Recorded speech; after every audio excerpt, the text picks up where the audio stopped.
నమస్తే, నేను రాజేశ్వరి. ఇది పాలకూర పెద్దగా అయిపోయింది. నేను పెడితే ఇదే ఇదే బకెట్లా మెట్ల మీద పెడుతుంటే ఇది నేను హార్వెస్ట్ చేసుకుంటా. మెట్ల మీద పెట్టినప్పుడు బాగా అయింది. ఇక్కడ పెడితే అవతలేదు, మొత్తం ఎందుకో ఏమో ఇట్లా పాడైపోతుంది. నేను ఈ తొట్లో పెట్టిన, చూడండి, చూపిస్తా ఒక్క నిమిషము.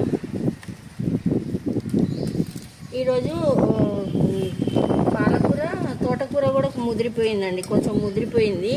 ఈ రెండు కలిపి వండేసుకుంటా ఈరోజు.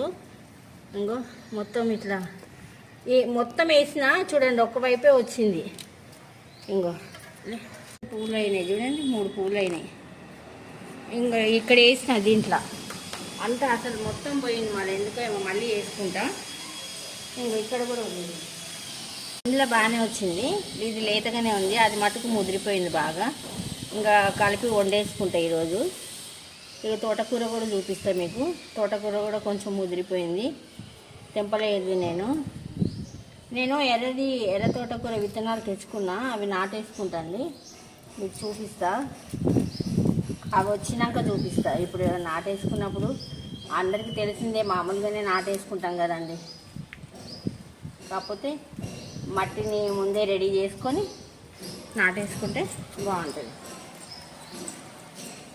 ఇది తోటకూర, ఇది ఎర్ర తోటకూర, మామూలు తోటకూర. ఎర్ర తోటకూర పైన ఉంది డ్రాగన్, దాంట్లో ఇది తీసేసుకుంటా.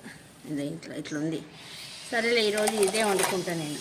ఇట్లా వచ్చినాయి, వీటికి కట్టాలి. మరి అవి కట్టినాను కానీ రాలే, ఇవి కట్టుకుంటా. ఇగో ఇది పైన కూడా మొలిసింది. నేను డ్రాగన్వి పెట్టుకున్నా కదా, చిన్న చిన్న కొమ్మలు. ఇది ఎర్ర తోటకూర, ఇది కూడా తీసేసుకుంటా. చాలు, ఉల్లిగడ్డ వేసి మామూలుగా 2 టమాటాలు వేస్తే చాలు, చపాతీలకు వస్తాయండి. ఇవి ఇంకా చిన్న చిన్నగా ఉన్నాయి, అన్నీ చిన్న చిన్నగా ఉన్నాయి. ఇవి తర్వాత హార్వెస్ట్ చేసుకుంటా.